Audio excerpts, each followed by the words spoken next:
Percy's porridge. Donald and Douglas were rushed off their wheels. The fat controller came to see them. "I know you don't mind hard work," he said, "but you can't be everywhere at once. You need some help on the branch lines." The Scottish twins were grateful. "I have a plan," the fat controller told them. He went to see a friend who lived in Gloucestershire and explained the problem. The friend took him to meet Wilbert, a smart blue saddle tank engine with 6 wheels. "Your owner says you can come and help me for a while," the fat controller told Wilbert. "Would you like that?"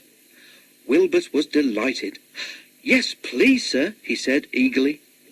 His line in the Forest of Dean was short, and he was delighted for the chance to exercise his wheels.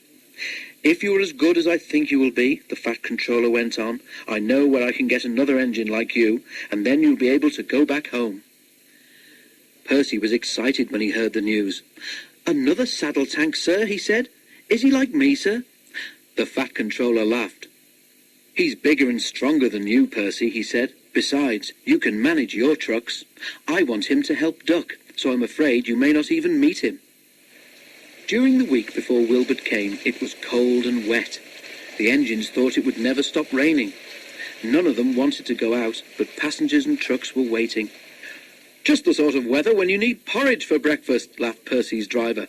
"What's porridge?" asked Percy. "It's difficult to describe," admitted the fireman. "You boil oatmeal and water, which makes a sort of sticky soup," finished the driver. "Then you add milk and sugar. Delicious." At the station by the river, sacks were being stacked on the platform. The men who had filled them had worked fast, and they had not tied the sacks properly. As the porter lifted the last sack, the signal arm dropped with a clang. "Better hurry, here's Percy," the porter said, and he swung the heavy sack onto the pile, knocking the top one over. Several sacks toppled onto the railway line and split open. The oatmeal inside the sacks burst out, covering everything. The pouring rain quickly turned it into a sort of sticky soup.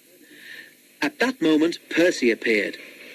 Percy wasn't going fast, but he couldn't prevent himself from ploughing into the porridge, which now covered the rails. "Ugh!" he exclaimed and stopped. Porridge dripped from Percy's wheels, rods and frames. He felt awful, wet, sticky and cold. His driver and fireman got down to inspect the mess. "Oh dear," remarked the driver. "Well, Percy, you found out about porridge the hard way, haven't you? The thing is, you're supposed to eat it, not paddle in it." Percy didn't think it was funny. The fat controller wasn't amused either. He telephoned to the junction where they were just in time to stop Wilbert on his way to Duck's branch line.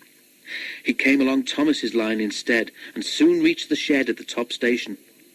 Percy cheered up at once. "I wanted to meet you," he said, "but I didn't think it would be this way. Porridge is all right for breakfast, my driver says, but it makes a mess of an engine who isn't expecting